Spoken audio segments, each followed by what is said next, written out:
Merci Madame la Présidente. Ma question s'adresse au ministre de l'Intérieur, Bruno Retailleau. Monsieur le ministre, depuis votre entrée en fonction, vous faites de la lutte contre l'immigration illégale votre cheval de bataille.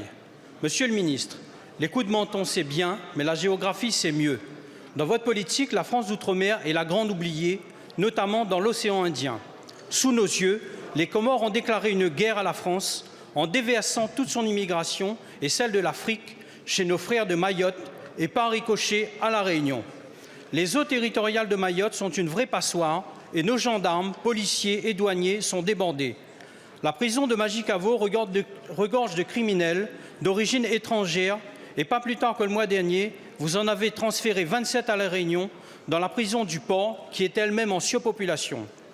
Toutes ces personnes en situation irrégulière errent dans la nature et demeurent sur le sol français de façon illégale, squattant nos ravines et s'organisant en contre-société.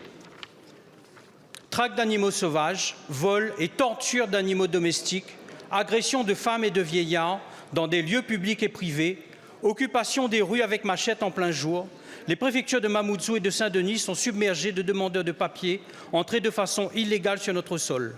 À une époque pas si lointaine, ces illégaux étaient renvoyés chez eux aux Comores. Les consignes étaient claires, tolérance zéro. Monsieur le ministre, nous avons tous compris que vous avez un agenda politique, nous aussi.